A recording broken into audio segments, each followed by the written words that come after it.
Welcome everyone to Wrestle Roast. I'm your host Robert Karpelis, and I am joined today by an esteemed panel of experts, starting with the man, the myth, the legend, Dan St. Germain. Yeah, folks, I'm going to try to be on every week until Mania. Yeah, I'm excited, dude. Road to WrestleMania. Can't wait. He's our full-time part-timer. He's like Brock Lesnar, except we're still allowed to say his name. Yeah, We for will be now. joined by Scott in just a moment, guys. It's an old school day here on Wrestle Roast. Scott suddenly had a momentary Wi-Fi issue. He was on, he dropped off. He'll jump on in a minute, and we'll hear his voice. In the meantime, little housekeeping up at the top. If you did not check out our Patreon this past weekend, Dan and I talked SmackDown. Scott talked the New Japan show. It was a blast. It was a lot of fun doing that Patreon. Something to sports entertainment with. I talked about Monday Night Raw and some of the initial fallout from that. And then this weekend we'll be back with a Patreon. There's no Collision, Dan. So I know you're really devastated. Your Saturday night is now freed up. Now I know why our Patreon numbers went down. That's what it was, because there's no Collision. If they were excited to hear about Yeah, we could think of something. oh, well, there's plenty. There's SmackDown. There's lots of stuff. Well, The there's nice also, thing about you know what we should do? We should do SmackDown and the pilot of the Bianca Belair show. yeah, I like that idea. Want to do that? Let's do Yeah, that that. sounds great. We'll watch. I don't even know what it's called. Is it just called like it's like Bianca Loves Montez? Did I make that up? Is that the name of Something the like show? that. Yeah.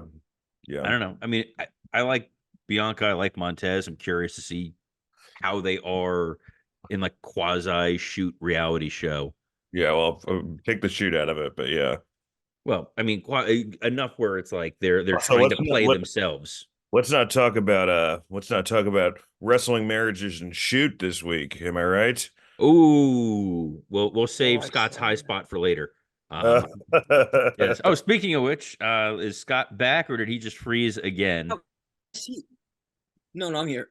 He's in his 70s. What was the man's name? I'm Billy unfamiliar with him Jack as well. Haynes. Billy Jack Haynes. He was yeah, he was supposed to be kind of like a big deal when he first, came into because he had a great look. He kind of had, like the almost the Magnum TA look, but better. And He looked it like just if Dr. Death actually worked out. right. And just kind of there was just a failure to launch. It never really happened, but Vince had big plans for him and it just, just kind of never worked out. But apparently he had been making kind of like nutty videos the past couple years. So like accusing, like amongst other things, accusing Vince McMahon of being the real father of Nancy Benoit's son, and that's why Chris Benoit killed the wife, and so he was not doing well. So I he's would Ryback.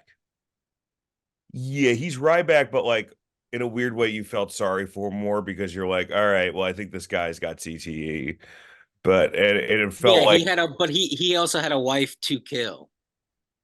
Yes, he had a wife to kill. Ryback has a car full of chicken sandwich wrappers. yeah, he can kill a 20 piece, bro. But no, I heard this poor woman was like 85 years old. He married his Married friend's his friend's mom. mom. Also very bizarre. Yes, like a wrestling friend of his who passed away, I guess a year ago or something. Yeah. As soon as you hear this, do you just like jump cut to Evan Husney just counting money?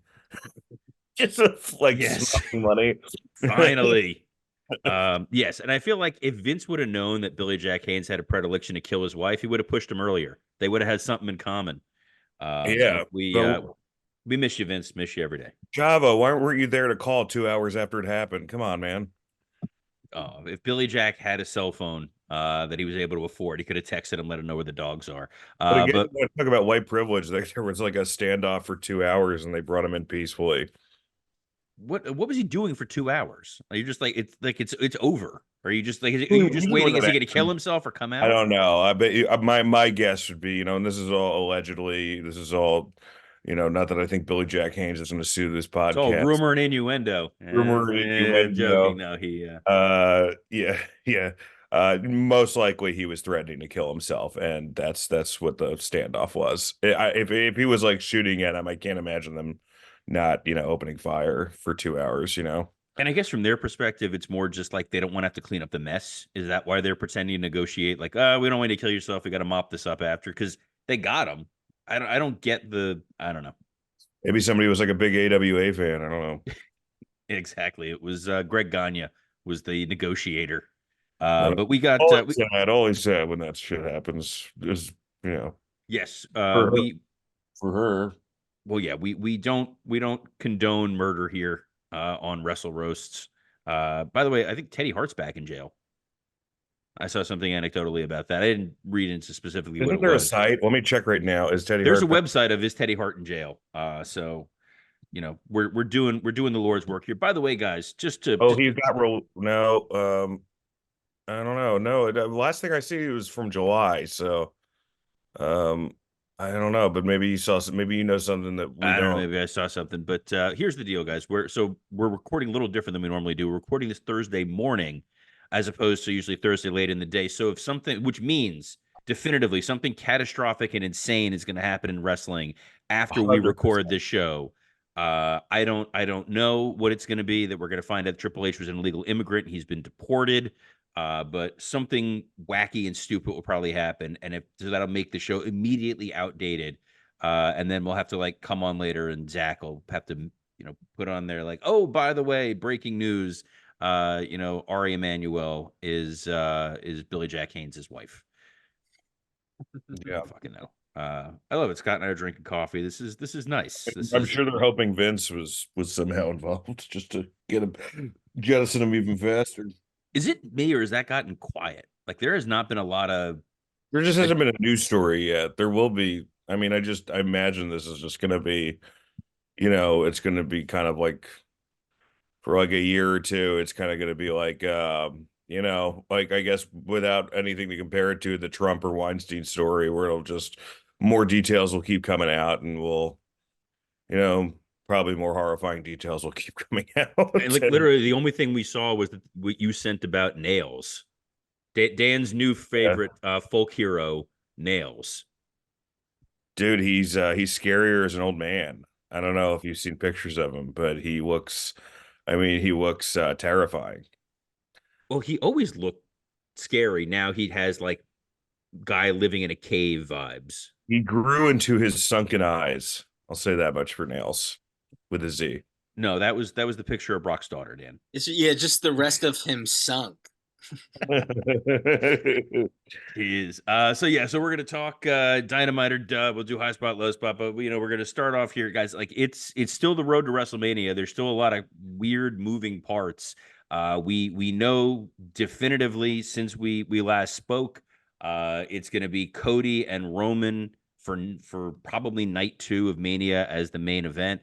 The questions now are what are they gonna do with The Rock? And then they just announced yesterday for Elimination Chamber in Perth, Grayson Waller is going to do a Waller effect with Cody and Seth. So they're teasing to tease. What are you laughing about? That's that's a Nickelodeon ass sentence. What you just said. Yes, I'm covered in green slime right now. It's perfect. You're gonna Speaking be of Vince guests on allegations, the Grayson Waller effect in Australia. Because So they're going to that'll be turn into an teasing a impromptu tease. tag match. That'll be fun. They just Well, no, can't advertise that duty ass tag match. so you can't do a tag match. I don't think Seth's necessarily cleared yet, but the idea is to tease like, are they going to announce what they're going to do at Mania? If they're going to do a tag match or something like that, or there's a No, Seth's gonna pre-recorded be message. cleared because isn't Grayson Waller in a tag team with Austin Theory. Austin Theory? I was gonna say Austin Aries. Speaking of check if they're in jail. No, I think we're gonna get an impromptu tag match and people are gonna shit their pants, and then we're gonna get a tag at Mania Night 1. I don't know if you can do a tag at Mania just because if you do the tag night 1, that means both world title matches have to be night 2. Yeah, that's awesome. I don't know that, but then You let Seth go in all hurt because he was Cody's shield. yeah, And as we know, shields get damaged to protect the hero. So the hero gets to go on and win, but the shield is too injured. He loses his belt. That's a great way to lose his title. belt, an honorable way. We're all complaining that Seth doesn't play a good role in this story. Well, his role is he's going to be the one that gets sacrificed for it. That's he might come out of it bigger than Cody in a month after Mania. When you look back and Cody has his title and Seth is in shambles for saving him, that's amazing. I It is, agree. I but think the way to go, I'm sorry to interrupt, no, would be, and I think you and I have briefly talked about this, Robert, but I think the way to go is not the tag. I think night one it should be Rock versus Cody and Roman versus Seth, and then the winners of each, which of course will be Cody and Roman face on night two, and you do it for the unified titles because Cody's the type of babyface champion that you can beat him for one of the titles in 2 months. And it'll be fine, because he'll still have the other title. You can split that up really easily. And then you just save Rock and Roman for later down the line, that would be my solution. you absolutely can, because Rock is one of those guys who, when they turn him heel and the fans boo him, he goes away for like 2 months and comes back. It's like, guys, I was just kidding. And everyone's like, oh, okay, yay, we can cheer for you again. But the problem with the tag, and I'm curious what your guys' take is on this, is it going to It's a diminish? very made story because then Rock could be like, yo, you couldn't get the job done, and that leads to Rock and Roman at the next Mania or something. Sure, but I think my question on the tag piece is, if we get that tag night one, is it diminished returns that we're going to see Roman and Cody wrestle 2 nights in a row? Like, you kind of lose the specialness of the main event of We saw it Mania. at last year's WrestleMania. What Steve Austin coming out and wrestling twice? Roman and Cody. They wrestled We've, 2 nights. seen them wrestle. You're saying No, I'm talking 2 nights about in a row. back We've seen them fight before. back to back nights. I think it's fine if the second night you're promising a new champion. Yeah, And it's the biggest story wrestling's had in forever. yeah, I mean, at that point, I mean, you have to fucking have Cody win. You cannot have fucking Roman win. Can you imagine? But I mean, Cody like that would be astronomically stupid. But And I just don't see The Rock having 2 matches. I think he came in to have his match with Roman. He's not getting it, so they have to wait till next year. So I would love to see The Rock versus Seth, and I think Seth could get a great match out of The Rock. I just don't see it happening. I see, again, Seth already said, I'll be your shield. I mean, he's asking him to have an entrance with him at WrestleMania. You know what I mean? Like, he's asking to tag with him at WrestleMania. Can you imagine It's if they what do we're like? getting. Imagine if they do the Shield entrance like when Kurt was like a member of Shield for a night, like in cosplay, just Yeah. looking it dazed was and so confused. weird. That was so weird. I don't know, Scott. I just don't think people were going to be happy about a tag. It was almost like I remember, Scott. Do you remember when Rock and Cena, the first one at 28, they kind of had they had that R-Truth and Miz versus Rock and Cena at Survivor Series a Yeah. couple months earlier, and it felt like it made the event a little less special in my mind. So I don't know. I would think that would be the only, because you can still have them like kind of look out for each other on the road to Mania, but I don't know. And it's also an inconsequential match, because whoever wins or loses, who cares? Kind of. It's a meeting. I mean, Scott doesn't understand this because you watch AEW, but if you have a match and then there's just a winner and a loser and Watch nothing when they happens book from it it, and you have to scratch your fucking head and say it's I a will good fucking make idea it work, because dude. they're obviously booking it. I don't know if they're obviously. I don't know if they're booking, because I feel like here's the other problem though. You can't do that match and not have that main event. So now you're telling the women, hey, you're not main eventing. When I think that Rhea and Becky is a strong enough match to main event Mania, and Cody's getting a main event 2 nights in a row. I No, just I don't see think where I see where people are going to start. I'm not bitching. I'm saying I can already see where people are going to get online and they're going to start complaining But about.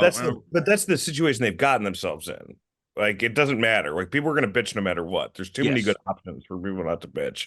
I guarantee you that there by the time Mania happens, there's going to be a sizable portion of the WWE universe that are going to be bitching that we didn't get Rock and Roman. that's already happened. Yeah. That's But why. That's look, why I thought it was so funny when people got so vocal. Like, we want Cody. I'm like, no. The majority of mainstream fans want Rock versus Roman. that's not true. There's no That proof is of true. that. Where is It's anyone true. saying this? Where are This they is not saying it true. otherwise? That's what There's ESPN no such wanted. thing That's as what, a mainstream fans. They're wrestling fans, and then no, there's no one watching. Scott. It's wrestling There's fans. Raw's pulling in let's say about 3 times the viewership of Dynamite. I'd say 1/3 of that viewership is the same viewership watching Dynamite who are diehard wrestling fans who are online, who are paying attention. Then there's just mainstream people who are like, oh, this is cool. I'm going to go pay attention to Mania. I love Rock and I'll see him wrestle that other Samoan dude. There's absolutely mainstream putting him on the Today Show. People want to see, like, those people want to see Rock and Roman. Mainstream media, mainstream world wants to see that. The Well, wrestling audience if wants you the were story. right, they wouldn't have been running around with their heads chopped off the last 2 weeks, They had to making figure now out a much healing. better storyline than they had with Yeah. this apparent what people want thing. You But just there's They kind of fell confidence. ass backwards. Yeah, it's the greatest There, storyline I've had in there forever. is, but there's a confidence now with Hunter in charge as opposed to Vince that, like, shit at least will make sense in the end. It's not just, well, we had this idea, we changed it last minute because Patterson saw an 8x10 of Rock and went, my God, look at that guy as a star. Let's do this instead, which is shit that used to happen all the fucking time. So now at least it's, let's take a step back, make sure stuff makes sense. And yeah, they kind of fell backwards into another compelling story only because Rock is willing to work heel. Oh yeah, it's a much better story, I think. And again, we're forgetting that they're telling us whoever wins Elimination Chamber is fighting the champion at WrestleMania. So you have Seth in this tag night one. He gets murdered, and then he loses So on you're night two booking Billy to Jack Drew. Haynes. Yeah, yeah. It Perfect. just seems like this is obviously what's happening. If that is definitely a Because then very what's Seth valid going to path do? to go. Seth is going to fight a singles match and then another singles match to defend the champ. Like it just ain't happening. I don't think you have enough Triple threat. runway. I don't think you have enough runway to unify the. I wouldn't be surprised if we get some kind of triple threat with Seth and Drew and possibly Sammy, because they've been telling this story with Sami Zayn where he lost against Rollins last year, then he got attacked and taken out by McIntyre, comes back, the main event of the Royal Rumble, he's number 30, he fails to win that, tries to qualify for the Elimination Chamber, fails to win that, tries to beat Nakamura to defend his honor, fails to win that. You're setting him up, and it's like there has to be a finish to whatever you're doing with Sammy here.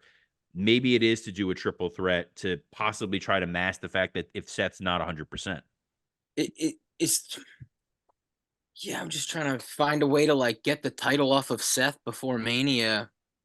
And and the way you do it is The Rock and them screwed him. This is part of the hey Hunter fix it thing. Fixing it is punishing these guys. It's no, I think Seth's got to lose the title at Mania, but if Seth loses the title on the same night that Roman loses the title, I think there's a little bit of diminished returns again. If it was night one and night two, maybe, but these are kind of good problems that they have. This isn't like, oh, we're just going to give you Alberto Del Rio versus Edge at like Mania 27 or whatever it was. Like, there's a lot of good options, and they seem to be compelling. I think that they're running into a problem with Sammy in the sense that, like, wrestling fans only have so much bandwidth for an underdog hero, and you can't be telling the underdog story with Cody and the underdog story with Sammy and expect people to care as much about the Sammy one. But, But you're also telling it with Jey Uso. He's the underdog going against Gunther, yeah, and they've been building him up. yeah, That's and happening on Raw, right? They're it's they're happening doing on it on Raw. Raw, I which think they're doing Jay and Jimmy at Mania. It seems like, I mean, everything I've heard is that's still the plan. So I don't know if Jay's allowed to go to Australia. I Yeah, I know think that that's what I heard. They're that not may be allowed. the case. I don't know. I don't know what Australia immigration rules are and statute of limitations of prior convictions and whatever. That could be total fucking speculation. But it is just strange that they're never, doing the title match on Raw. I don't know. But it'll be a fun Dude, Raw. stacked Raw. You get Cody versus McIntyre too. Cody versus McIntyre and this the Intercontinental title match. It'll be fun.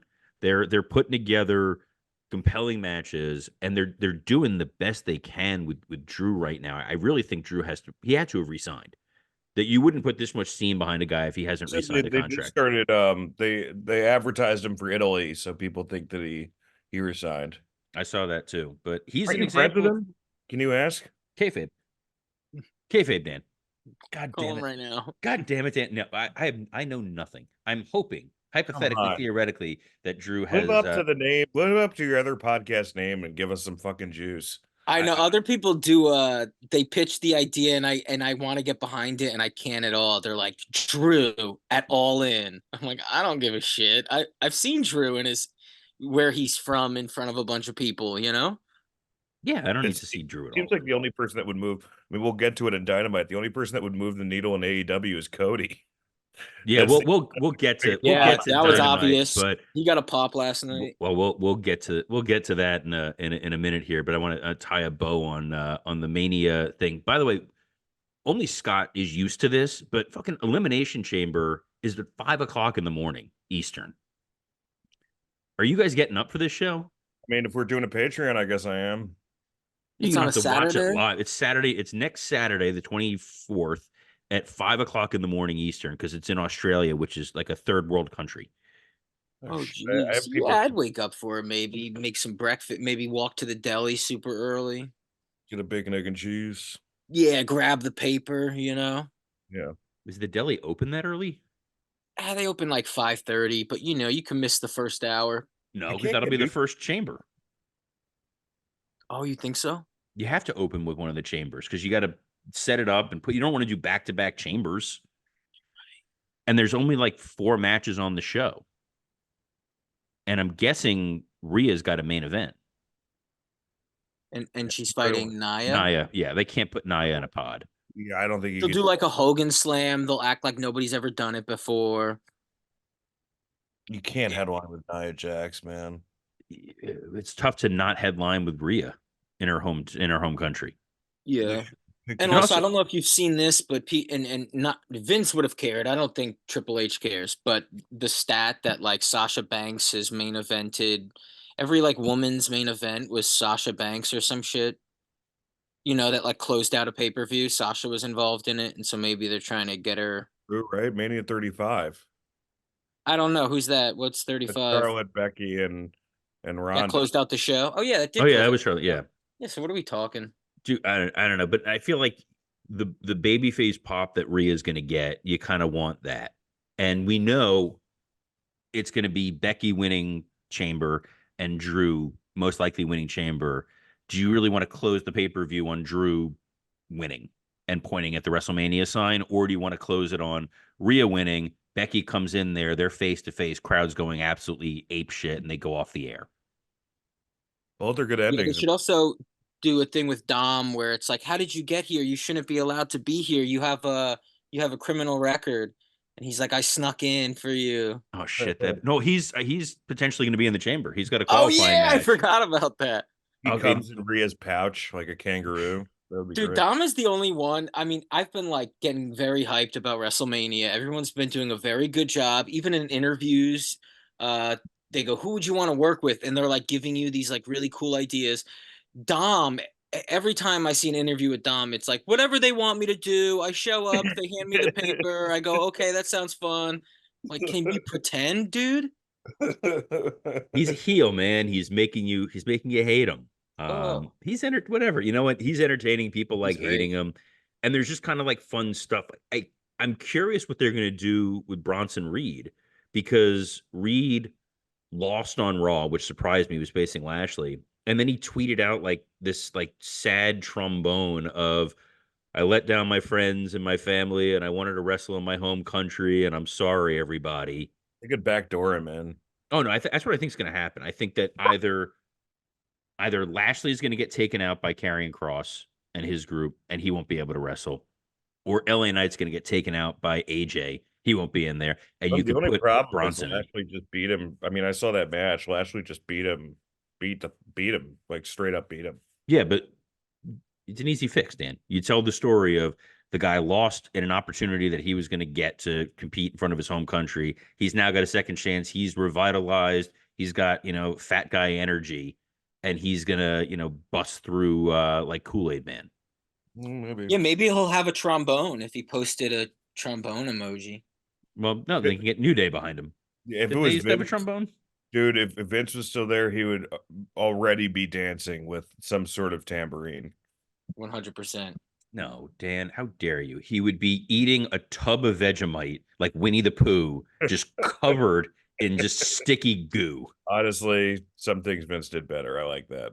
Yeah, of Oh, I course mean, you love imagine that. Brodus Clay's best gimmick was like Funky Dinosaur. And That that's was his best. That was the best thing he's ever done. the And it was because of Vince McMahon. I don't also know. I the like end of I the like day. right wing dancing dinosaur that he's become now. Look, I didn't really watch it, but people said the NWA run was compelling. I don't know. Well, yeah, because in the NWA it was like 6 people. It's you watched him fight a guy who was working Yeah, at I went to Walmart that NWA. morning. NWA, I guess it doesn't matter. No, they the biggest star they made was L.A. Knight, who him versus Ivar, by the way, was like something out of like WWF Superstars in like '94. Yeah, yeah, that'll put a lot of butts in seats. Well, speaking of things that put butts in seats, Dynamite was last night, and we are contractually obligated to talk about this fucking show. Um, I don't know what the hell Tony Khan's doing, dude. I'm baffled. Like you there in fact you weren't on at the beginning, Scott. We talked about like there's no collision this week. So he's only Saw got that. I one saw that. show to focus on. Yeah. And this is what he gave us. Dynamite opens, and maybe you'll have to pick me up on it. It's John Moxley versus Dax Harwood. And the last time I saw Moxley and those guys, they were fighting the CMLL people. There was like an invasion. It's us against the world. Still going on, I think. But then The there's story this match. Yeah, but then there's this match, is back which to being. was it was ice cold. I have no idea why they were fighting in a singles match. And then Moxley and Claudio after seemed to like turn heel. Was there something I missed on like a tout video somewhere, Scott, to explain any of this shit? Well, so there is a bit of frustration with me on that because FTR like a few weeks ago they said in a backstage interview with Daniel Garcia that they would be focusing on the trios division with Daniel Garcia. And then like immediately after that Daniel Garcia is pointing at the TNT title and Christian's holding it all pissed off and you're like, "Well, okay, so they're not going after the trios, which I'm fine with. I think they should go after the tag. I think Daniel Garcia should go after the TNT." Just this last collision, we got a sense of Blackpool Combat Club brawling with FTR because there's been a lot of brawls lately. And so I just don't know where we're going with it. But I The thought they only were thing I going can to think, they're fighting CMLL guys and they're supposed to be baby faces. I mean, how many times have well, they turned fucking Blackpool? yeah, I know. I guess their gimmick is just like we fight and we brawl, and so whoever's standing in front of us we'll play whatever role. You know, if good guys are standing in front of us, then we're the bad guys. If bad guys are standing in front of us, I guess we're the good guys. They did announce like a few CMLL shows where Moxley will be fighting and Danielson. It's cool for them, but you're right. There should have been follow up on this show because every Wednesday for the last 3 weeks they've been getting jumped. They did, they had a match on Collision though. If you want to say that's the blow off, but it wasn't. I mean, this match was fine, but Great match. I just want more focus on like these guys as tag teams, specifically FTR, obviously. Dan, It's what'd you think of this impossible thing? for it's impossible for Dax to have a good match. I mean, like A bell to bad bell, match. bad match. I'm sorry. Yeah. Yeah, that's the exact. First off, I want to just say, you guys can't see it, but Scott has a really cool Adidas hat on. So maybe he'll show you that in our Instagram stories. Follow us on Instagram. Um, I don't know, guys. Jeez, that was like Michael Cole level of seamless transition. Yes, well, definitely Michael Cole level of enthusiasm, but it is a cool Adidas hat. Yeah, I mean, Brought to you by Cricket I Wireless. really have nothing to add. I think that Love it. like I think that this idea of they're good guys if they're good guys, they're bad guys if they're bad guys, it's always an interesting theory, but every time they do something like that, they end up becoming one or the other. Like wrestling fans, as much as we like to say, oh, we like complicated characters, you still have to, you know, be a good guy or a bad guy ultimately. Once you're in the middle, like you become all things to nobody. So I don't understand completely what they're doing. But look, man, if you ask me like how do you make me give a shit about a Moxley match? Put him against Dax. That That's the probably one of the last people you can put him against on that show, and I would like really care about watching. Yeah, but you need a compelling reason. Like, I think it was one of you guys texted out to the group, like the Jim Cornette quote, where he was talking about when the Shield broke up, Roman became the biggest star in wrestling. Seth Rollins is going to headline a WrestleMania, and John Moxley is wrestling like on B shows against nobodies. I'm not saying Dax is a nobody. This was a quote before this, but it's kind of damning that Moxley, when the Shield first started, he was the guy I was the most compelled by. I'm like, there's something really interesting and exciting and edgy about this dude. Oh, And for now, everybody, for yeah, but everybody. now you look and you're like, he's opening Dynamite in a cold match against a tag wrestler, and he feels totally disconnected from the rest of the show. But in his defense, those things we felt about him, in a way, proved to be right. He didn't stay with the company. He took a risk, while the other guys towed the line and were rewarded. We got the Don Callis family in the back, which is still a thing with Takeshita and Hobbs, and I guess we're getting Takeshita and Will Ospreay at the pay per view. Scott, you're the big Ospreay guy here of the group. Are you excited for this match? Oh, I'm so excited for this match. Uh, Look, obviously, I think you could make the argument, why are two guys on the same team fighting? Why would Don Callis pitch this? And you're right, in a sense. I think Don explained it fine enough, where he was just like, look, when I was younger and the way I trained Kenny, you beat up, brothers beat up each other, this and that. I like the idea of him saying this will be match of the decade and it's coming from the Don Callis family. That's fun. But the real reason you're doing this is because on night one, you are going to separate Will Ospreay from the Don Callis family. And you'll get that in this match, and it'll be unbelievable. I'm very, very excited for this. But do you separate just Ospreay, or what about Fletcher? We'll find out. I think we'll find out that night. Dan, are you excited for Takeshita and Ospreay? Absolutely, it's going to be an incredible match. I mean, I think it's going to be match of the pay per view. I don't know any other match that could beat it. Um, yeah, and I think Scott's right.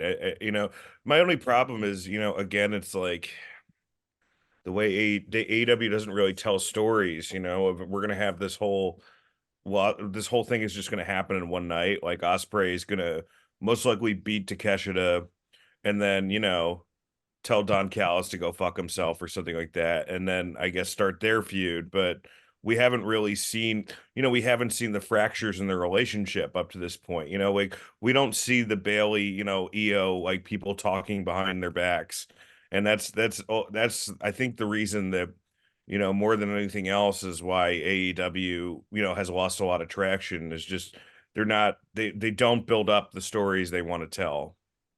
It's very true. And what scares me is if this continues, you're going to wind up with a 6-man where you're going to have Hobbs, Takeshita, and Fletcher against Osprey, Sammy, and Jericho. And I don't think putting Jericho with Osprey is going to do anybody any favors. Oh, But that's not gonna do anybody if you're favors. feuding with the Don Callis family, it's kind of the only way it goes. Uh, Wardlow beat a random jobber pretty Love that quickly. guy. That guy Wardlow, kung fu and shit oh beforehand. yeah, That jobber was awesome. that dude maximized his minutes. That was fun. Uh, Cool. Adam Cole on commentary could care less, but Wardlow killing dudes is what you want to see on TV. Just put him in there with nobodies, let him squash him. He looked like a major fucking star when he walked out there, and he's just stuck in this go nowhere stable. Agreed.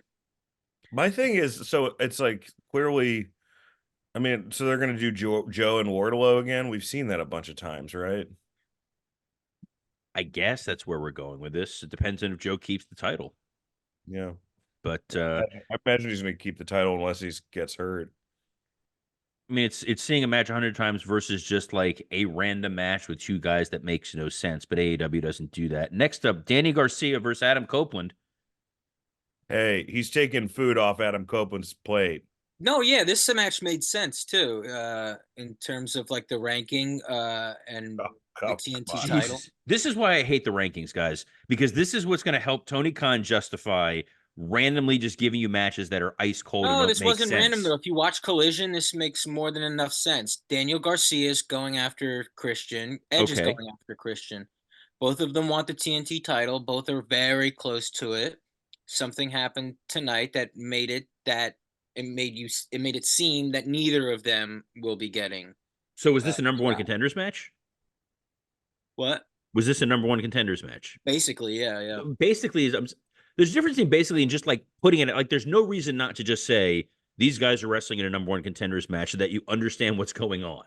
Well, no, because it's I guess if you looked at the rankings, it would be like if Edge loses, Daniel Garcia would jump ahead of him. So yeah, he would be number one contender for the TNT title because Edge was currently the number one contender. I don't know. I mean, the match was fine. The problem is Edge doesn't feel like he's kind of the Moxie thing. Like now, he doesn't feel special anymore. And when you're in there with another baby face, the audience doesn't really know what the hell to do. And their default is to just kind of be somewhat quiet. I think Edge, if you watch Collision, because I thought Edge has been, I hated it. I didn't even like the debut. I could have cared less about the debut, all that stuff. But like it's been a month of him being very good on Collision, if not definitely 3 weeks, but I feel like a solid month. And I think Christian taking him out is writing him off of the pay per view, so you can get Garcia versus Christian without wondering where is Edge, which is bold. You go, oh, because I honestly would have liked. Cause he's been doing Cope Opens all the time, which are like, his open challenges or Wait, whatever. are they really called Cope Opens? Yeah, yeah. Jesus. All right. I know. But I was, do a Cope Open at the pay per view, and then that's how Osprey debuts. Have Osprey versus Edge night one of Osprey's debut. Everybody's face is melting, but I Yeah, guess they had to take no, a chair to his head. Maybe he's got like a Disney project to work on. I'm not sure. it was nice to see Christian and those guys back on TV. They've been off Dynamite for a while. They lay out Edge with the concerto and they beat up what's his face, Daddy Magic, who I thought was feuding with CMLL. So Yeah, I think someone should have got I think Garcia should have won. Like I don't understand why they just jumped everybody, right? That's what happened. yeah, we didn't get a finish. Yeah, that's horseshit. So I kind of want, like watching this, I was like, I think there's more money in Edge joining Christian and them being like this super heel group for AEW. Like this whole like them being kind of like, I mean, it does a little bit reek of main event mafia, but them being, the WWE guys who are going to show you how to really work. You can build new baby faces that way. It's just the problem with Edge is that like when you have Sting there, he's not really the old man veteran character that he was in the WWE because you already have Sting there. So you should kind of and Edge is always used better as a heel and he's funny. So I think those two together would be super funny, like, kind of like almost having, custody battles over new people in their faction and doing the dad thing that way. But this, they're giving us this Christian versus Edge storyline.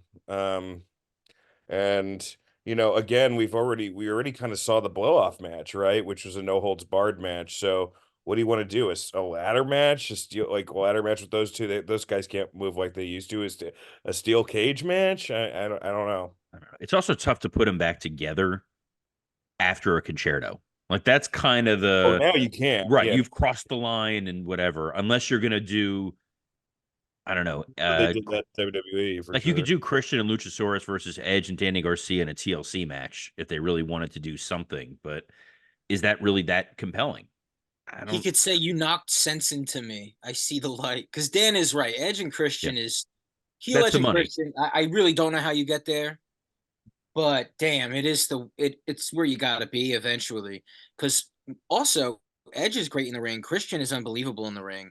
So to have Edge and Christian versus FTR, this isn't like when the Hardys reunite or when the Dudleys pop up here and there. This could actually be very special where you have Edge and Christian versus the Bucks. I mean, anybody versus Top Flight. These could be very good matches. And, So and to Scott's point, we've kind of seen, in WWE, we kind of saw, okay, these are Edge's last matches. In AEW, now we're seeing, okay, now we're seeing Edge and Christian's last matches, which is we never got in WWE, so it would be a little bit different. The only criticism I would say, the devil's advocate, the point me and Scott are saying is that it is very TNA. It is very, hey, let's hand it over to the steady hand, the hand that we know that works.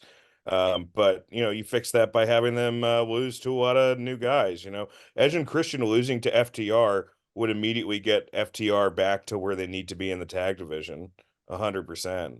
It would, and I think those guys doing a two-man power trip, like we saw with Hunter and Austin, like it's not inconceivable that they win the tag titles and then they have the TNT title and they win the world title, and they're constantly doing it. Unlike in TNA, they're successful here because you have Luchasaurus, you have Nick Wayne, you're leaning on guys to help you as opposed to just making them look unstoppable.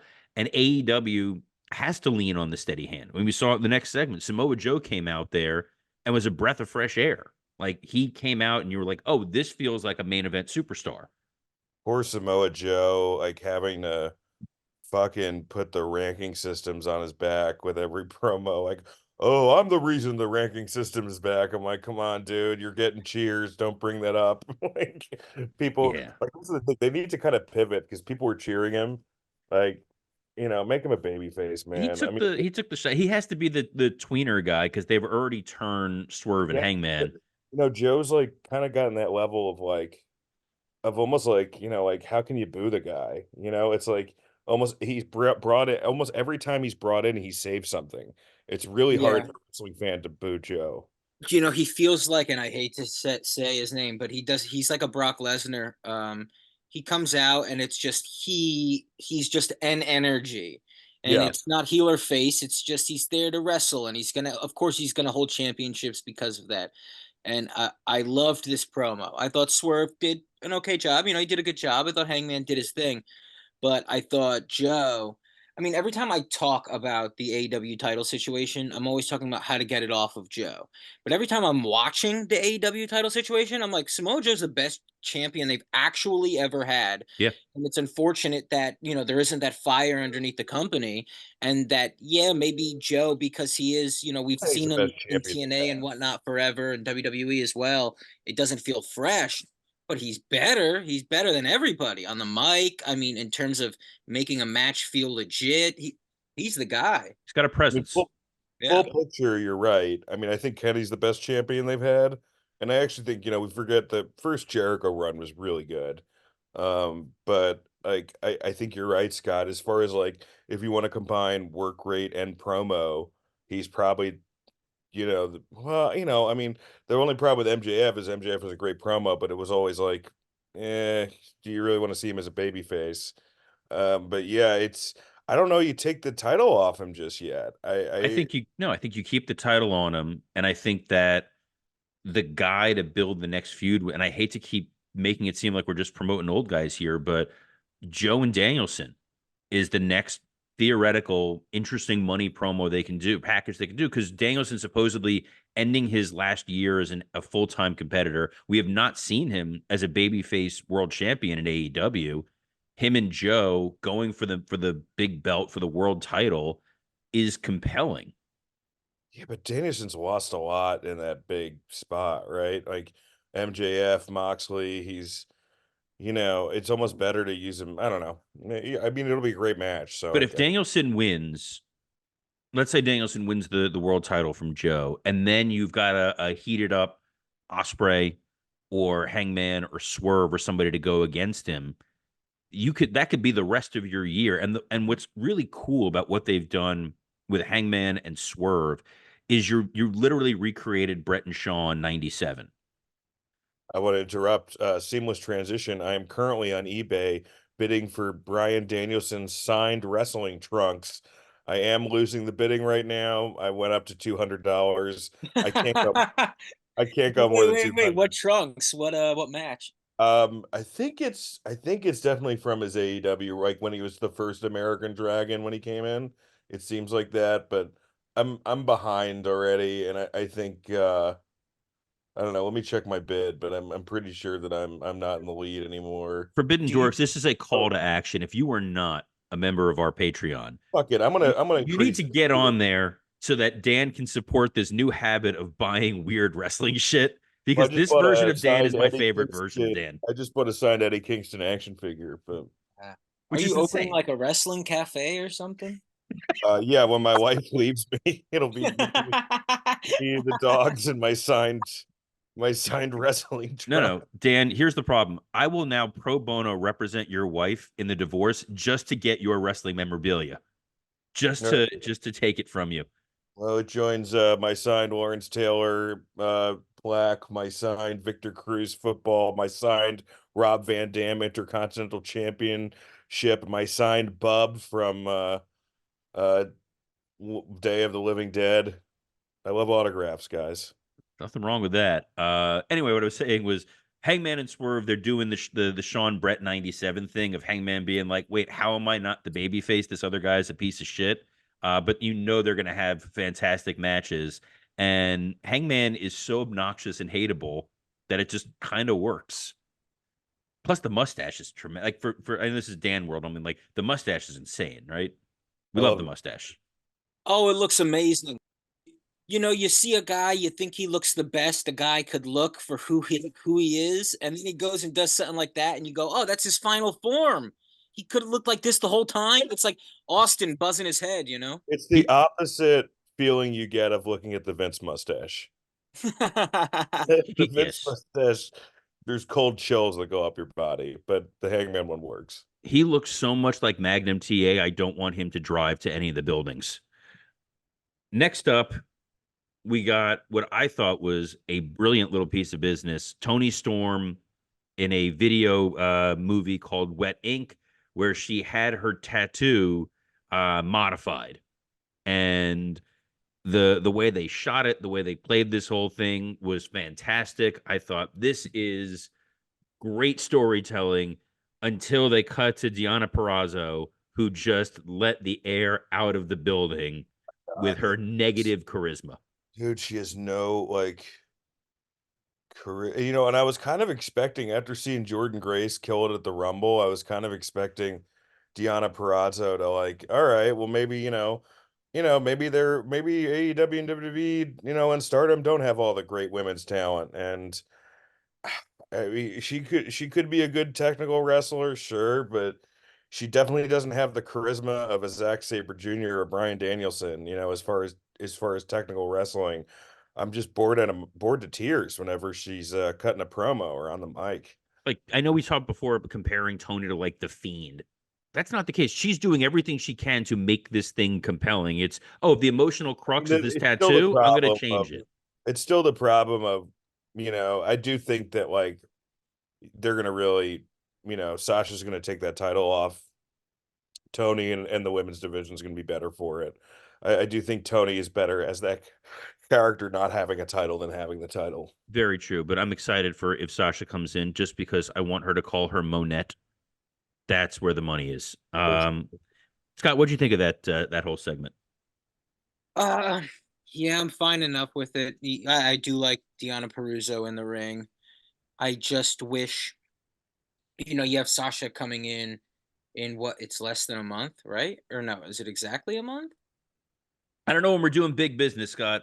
When are we doing big I don't even know business? when big business is. With a bunch of S's.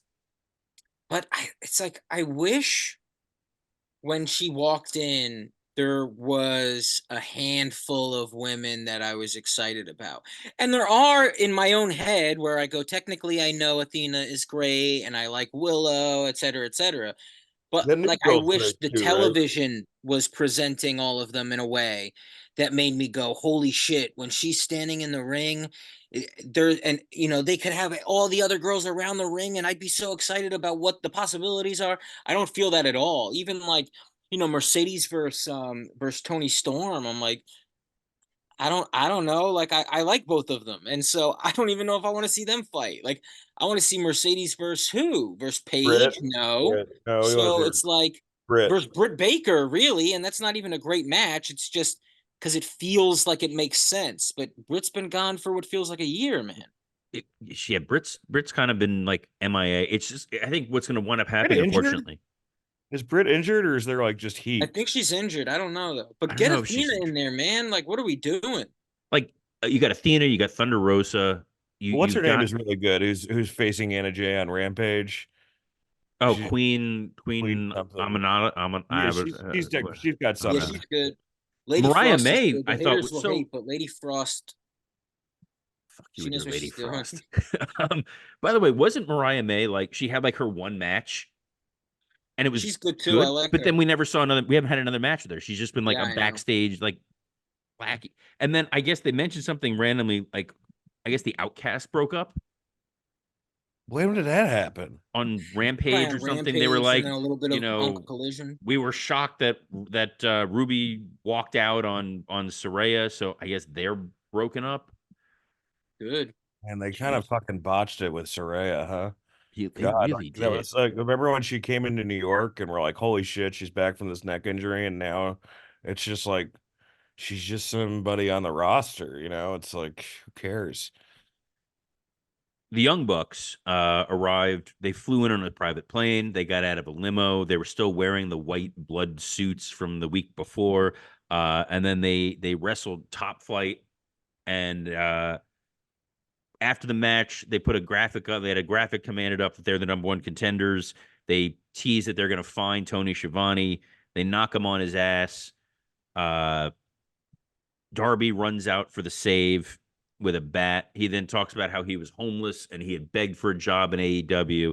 And while they were promoting Brandon Cutler, the only EVP with any sense saw something in Darby, and the crowd starts chanting Cody. So this was a fantastic segment to get Cody Rhodes over as a It was so massive fucking crazy. baby face. It was so crazy. You want to know That's why I hate AEW, guys? I don't hate AEW, but if I were to hate AEW, this segment, this match, you give me a great athletic match with two young talents against two established guys, where there's a compelling story that they are playing their characters as the kind of EVPs, and then they you do kind of this shit. they kind of botched it with Top Flight too. The whole story was Top Flight was eventually like, them usurping the Young Bucks, and it Yeah. seems like nobody even cares about that Well, that anymore. was the Private Party story too. When Private Party beat the Bucks all those years ago, and then you get that guy come back from injury. You had Darius Martin come back from injury, and then they're just Just they're cannon guys in a fodder. row. Yeah. I thought that promo was like so funny because it was like Darby is like he's such an interesting promo in the sense he's almost like, it's like when you like let the little like you let the 13-year-old speak their mind and then they tell too much truth and it fucking ruins everything. That's what because I was expecting like, and it didn't. After he said the Cody thing, I was like, oh, that was so stupid for them to say that. True, but stupid.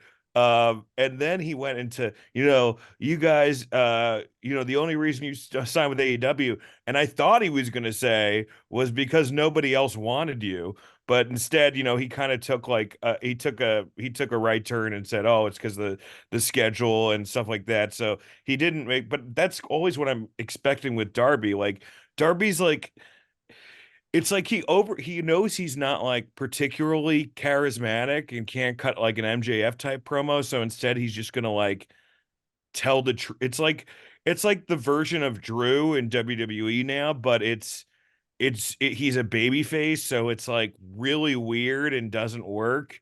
And Yeah, also it's like a guy pulling out a pocket knife on you, you know? that's what yeah, that's what it is. His promos are when wrestling, when they bring a gun on and wrestling, when like, like where you're like, oh, there shouldn't be a gun in an angle, it never works out. Yeah, yeah. That's what it feels like. The other thing is they have this huge angle where it was like, this is the criticism I had last week, where Sting's kids are destroyed, right? Yeah. And they don't mention that fucking once in the promo. Like No, yeah. It's just it's like, Darby being dude, like, "You didn't want me here, and my vision is different than yours." It was the match, Top Flight versus Young Bucks. I was crazy about. I loved it. Had all these nice things I wanted to say about it. I liked the way they worked as heels. Blah blah blah. Yeah, this Darby promo was just absolute ass. The all friends wrestling thing. So like now we're using Cornette. That's We're Cornette. using like Jim Cornette talking points for your baby faces. Yeah, it almost just to Scott's point, it just revealed like, oh, everybody hates each other back there. Like everybody genuinely hates each other. Well, and it's like it's supposed to be a feud for the marks, but then he goes, "Oh, I read your interview about you re-signed because the easier this and the easier that." And it's like, yeah, in that same interview, they also say they re-signed because they want to work with Darby Allin and Eddie Yeah. Kingston. So it's like this is fucking trash. I'll be honest. What I thought was gonna when they started ganging up on Shivani for a half second, I thought, oh, maybe Taz is gonna get up and try to confront him. And this will bring out Hook, or there'll be something actually compelling to like make sense.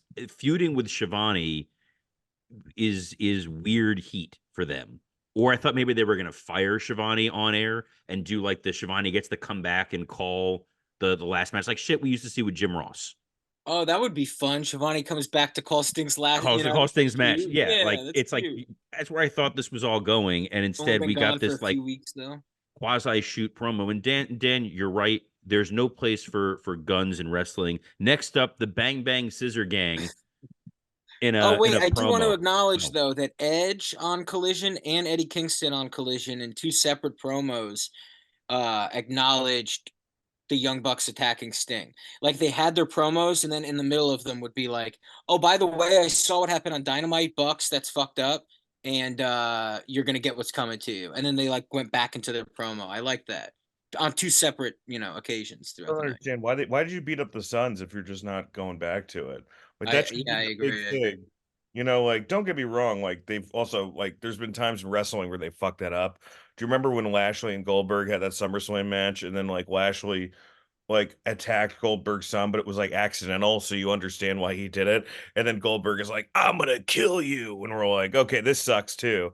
But like the fact that like the Bucks intentionally took out their sons, and you're not making this a big deal, it's just this is my problem with AEW. Well, there's a couple problems I have, but like because there's too much freedom and like like you can almost see the Bucks like, okay, we're EVPs but also we're gonna beat up their sons, but also let's have a shoot interview with Darby Allin, and there's like all these different things that like don't really gel with one another. But like as a performer you can't trust performers to just do this, because it's like as a performer, I mean, if me and Scott are on stage doing stand up, and we have to do a 45-minute set, and 10 minutes, we get silence for the first 10 minutes. We're just going to do a bunch of crazy shit to try to get their attention and stuff like that. Like, that's the natural inclination of a performer. It's like, all right, I just got to, like, kind of like get as much attention on me, which is why you have to have a strong promoter and a strong booker to be like, no, let's just focus on the Suns aspect of it. Don't bring in the other shit. Let's just focus on the Suns aspect. But, I don't think Tony is.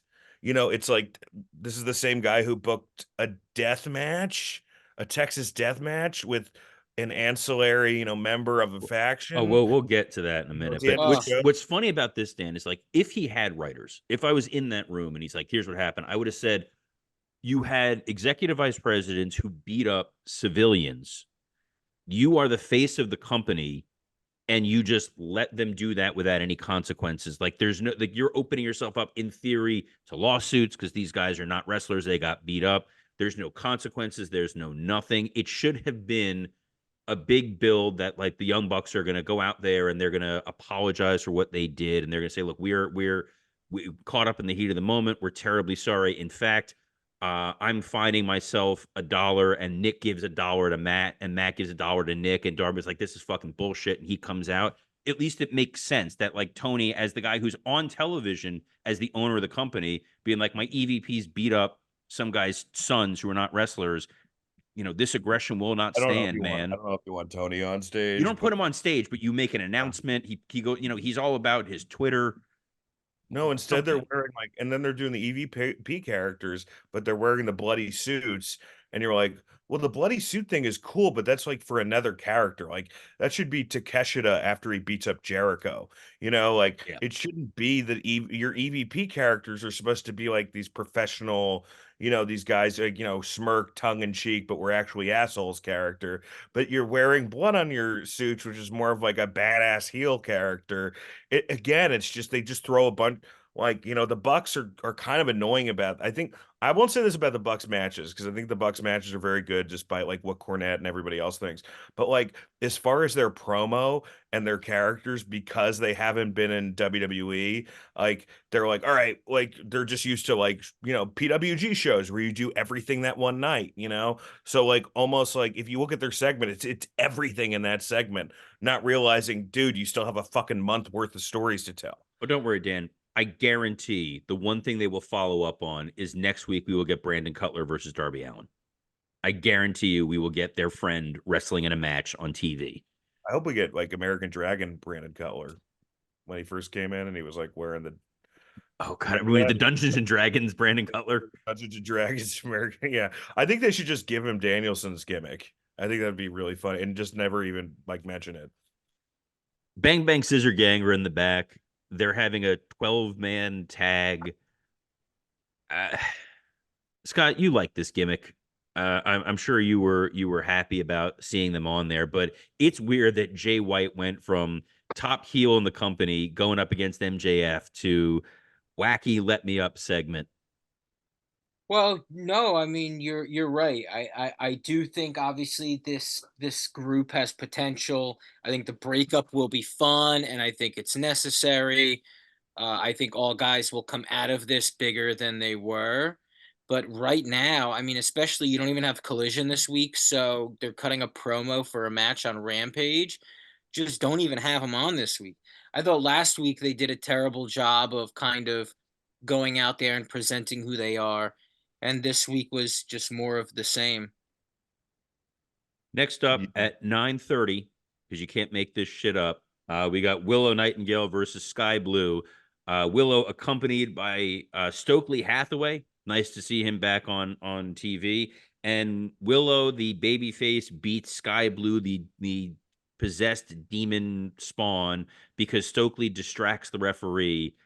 Am I supposed to be happy about this? Am I supposed to think Willow's cheating I was now? glad Stokely was on I'm happy Stokely was commentary. there. Yeah. He was funny on commentary, but yeah, I mean, to your point, that doesn't really make any sense. I mean, the thought that I had from this is like, I'm like, wow, Willow Nightingale must be one of the best, workers they have, and wow, Sky Blue is really hot. Those are the two thoughts I have. No, I didn't really have any other thoughts. Sky Blue is over. She's over. And I think you're right. It does seem like maybe Willow is going to be a heel with Stokely. Like she's going to like what Stokely's doing with her. I don't know. Fine enough with it, I guess. I'm sure they'll follow it up 3 weeks from now on Rampage. Yeah, yeah. Exactly. The main event. So Bruce Pritchard. Bruce Pritchard earlier this past week on Something to Wrestle With gave a nice shout out to Dan St. Germain. Apparently, Oh, he did? I've not heard it yet. People posted about it on Facebook. I'm a little behind on listening, but apparently they mentioned they name drop you in the episode. So go back and listen. Bruce It always is positive, actually. Yeah, I think it was positive.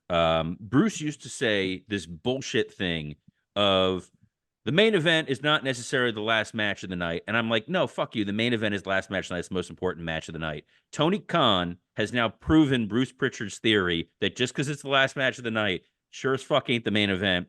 It was Orange Cassidy versus Matt Taven in a Texas death match. I For all the bullshit earlier of ice cold matches, this thing was like the fucking Arctic tundra, and then you make Orange Cassidy bleed every drop of blood in his body for a mid card feud going nowhere. Was What the so fuck, Dan? weird. It was like, look, there were a lot of cool spots in the match. That Taven head first through the table Yeah, was a really cool spot, but like you're having this blood feud type match with guys who don't have a blood feud against one another. It's almost like it would be like which you know what Vince Russo would do. It would be like during a random Raw Attitude Era yes. having Steve Blackman versus Road Dogg in a Hell in a Cell. That's kind of what it felt like, where you're like, why are you guys using this for this? And yeah, again, like what I'm saying about PWG, it's like, let's throw the fucking kitchen sink. Let's do all this. And there's just something that's like a weird disconnect for me of like, I love Orange Cassidy wrestling, but like, it's like you kind of lose something the Orange Cassidy character of like every single match he's Bryan Danielson, where he's doing like every single thing that he can possibly do and going to the limit. You're like, well, is this really an apathetic character? Because none of what he does is apathetic. Like everything that he does is there's a purpose to it. And now you have a Texas death match, where Cassidy won.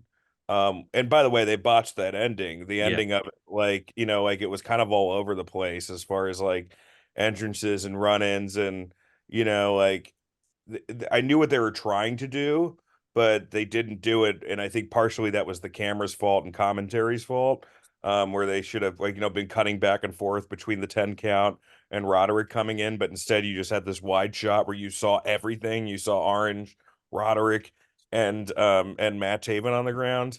I mean, like this match was like, what did it do? It made me look at Matt Taven differently. I'm like, oh, this guy can go, like, and I've never been a huge Matt Taven fan, but I don't think that that's the point of the feud, right? The point of the feud is Roddy Strong, eventually getting over on Orange Cassidy, and if they're the guys that hate each other, shouldn't they be in the death feud in like a couple months from now? They've had so many great Texas death matches, and almost every time it's kind of warranted it, like where it was, Swerve and Hangman and Moxley. Um, I don't know. I think again Tony panicked. I think he looked at the lineup that night and he's like, fuck, the only like strong match I have is Dax versus Mox. I have to add some spice to this so people keep watching. But, again, you're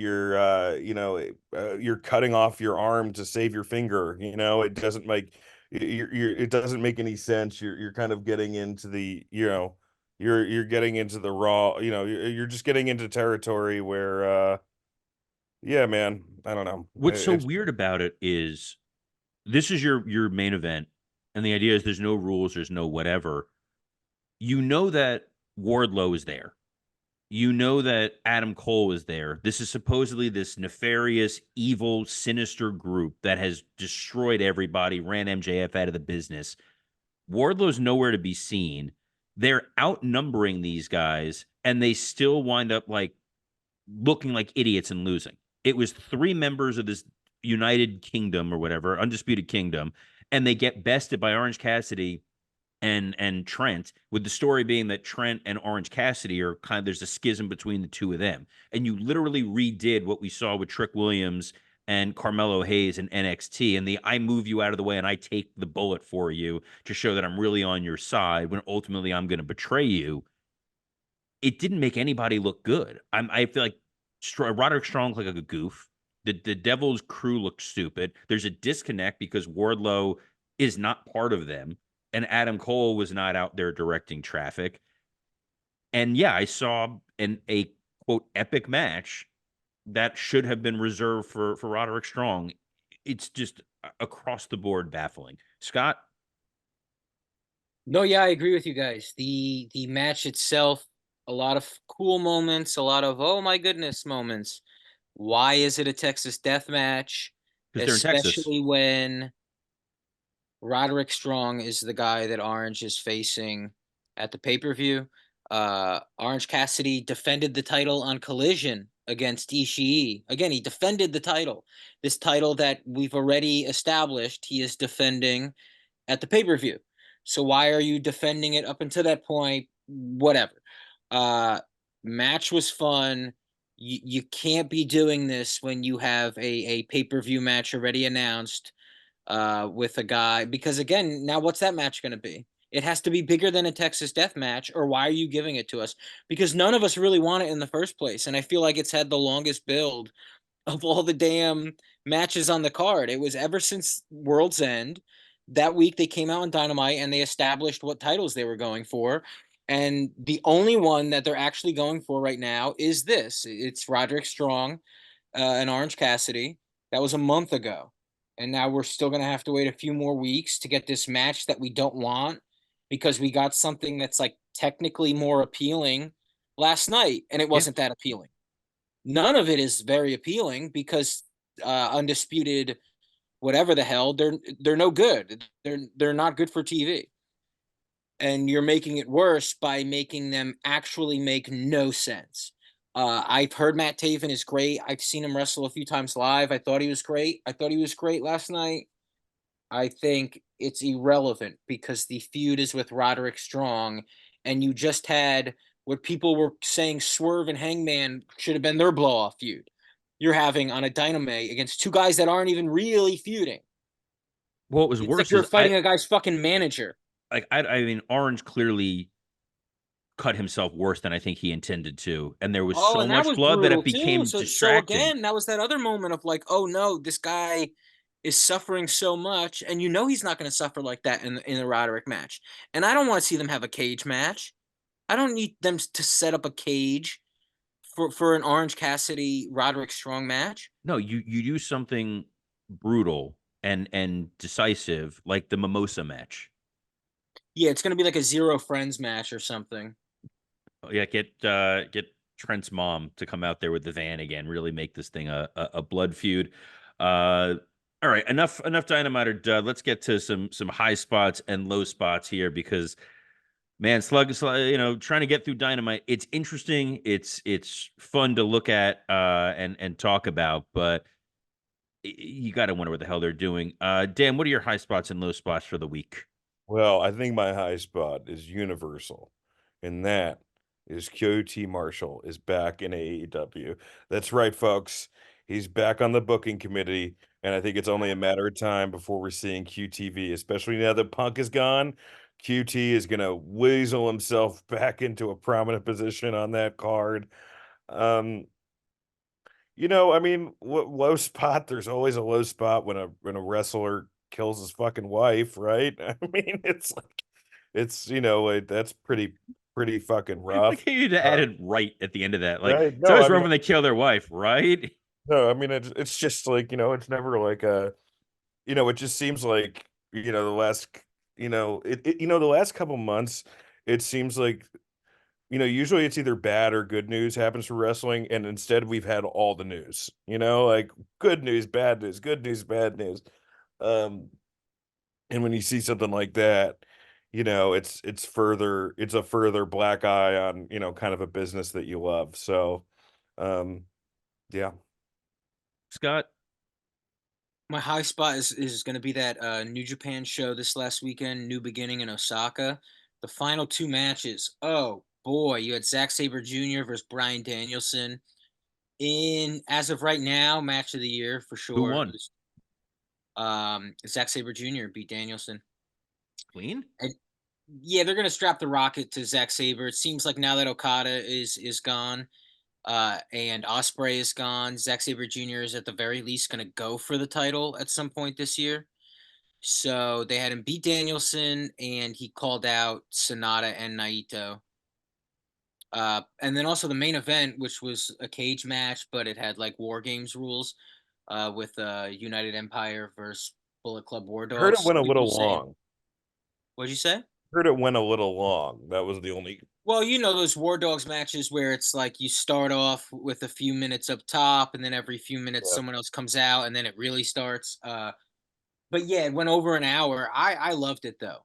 I mean, maybe a few minutes too long, but that few minutes is somewhere in the middle, and so you could just watch it and enjoy the hell out of it.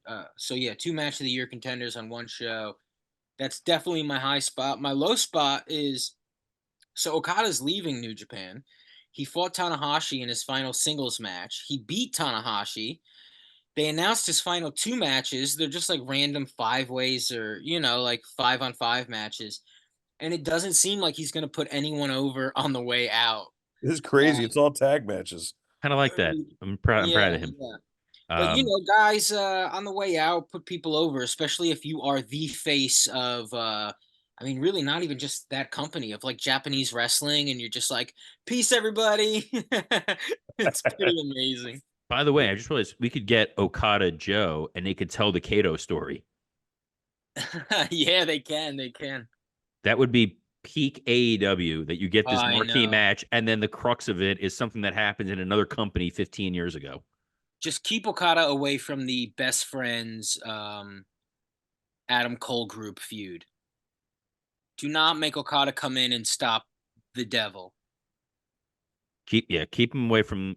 There's a whole list of places to keep him away from within the confines of AEW, which is weird. My high spot, obviously, as Dan touched on, our Lord and Savior QT Marshall, now back in the fold with AEW. A little disappointed that they said he's not going to be wrestling yet, Well, guys. you want to save some surprises, Yeah, right? we were kayfabing it Dude, earlier in I terms would of I would pop so hard if that was the big business reveal. yes, that would be so. Oh If God. like give him like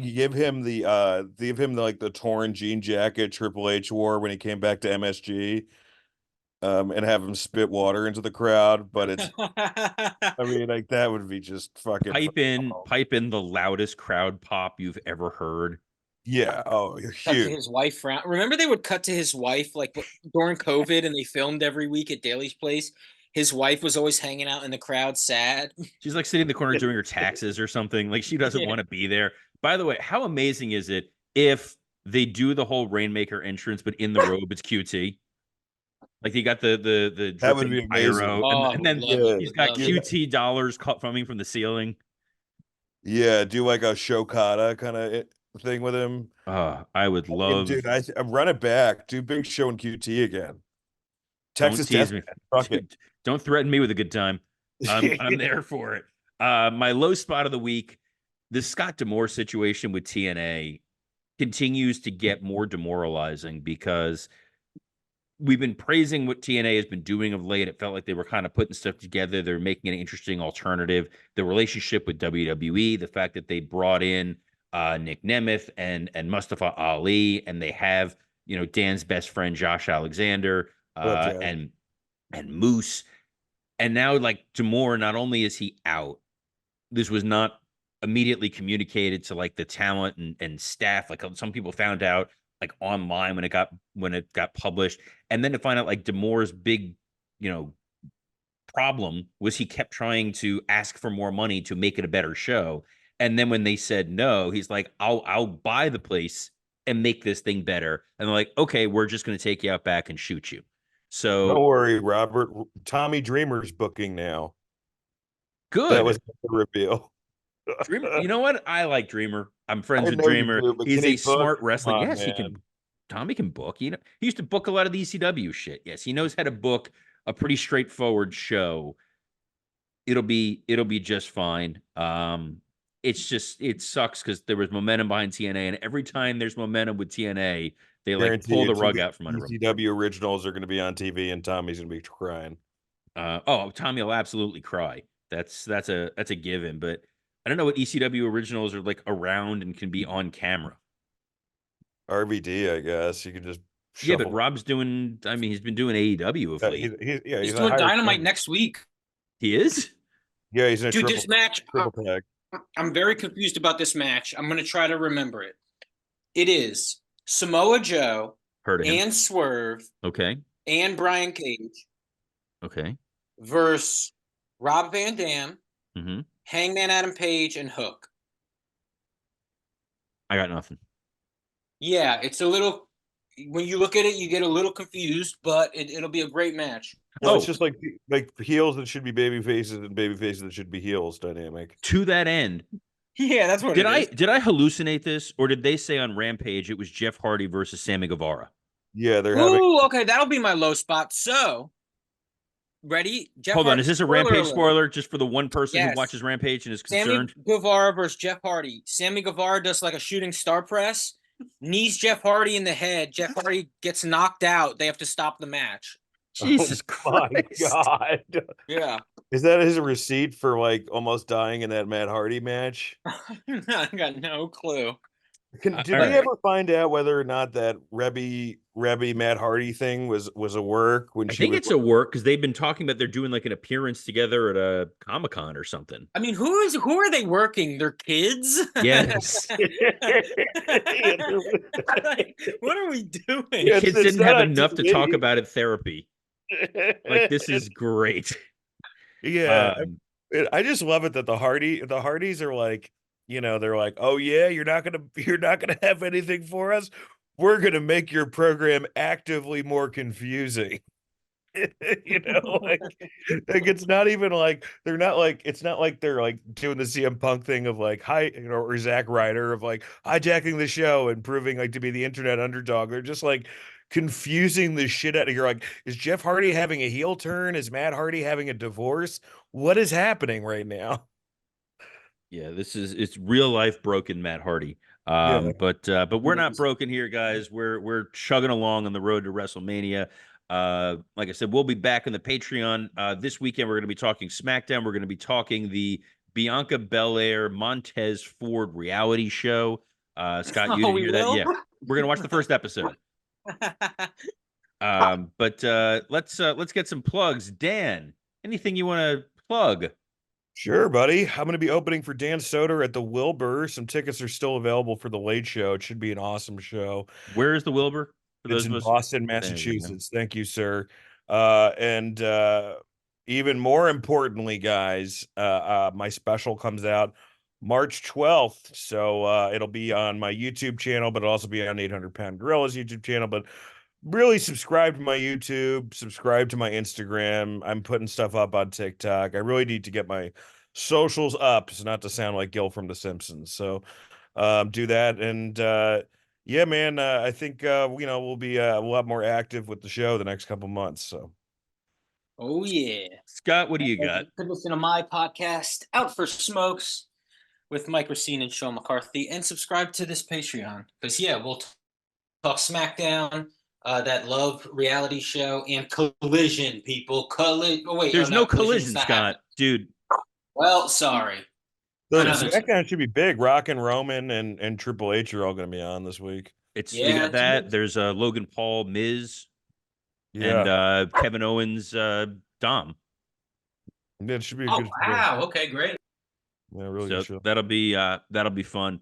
I've got another show called Rumor and Innuendo. It airs every Monday through Friday at noon Eastern.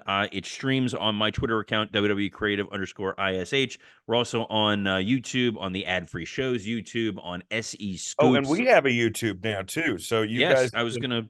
like one of the things that I like to do is listen to our podcast on YouTube while playing video games. So check that out, man. Yes, we're on the YouTube, and if you go on any of your favorite podcast platform, give us 5 stars. Write a nice little review. Helps the algorithm or all the other whatever Tony Khan uses to make the ranking system is the same thing that Apple uses for podcasts. So we don't know how it works. Just be like Meltzer and give it 5 stars. Yeah. But until then, Dan, what do you want to say to the fine folks? Wash your hands.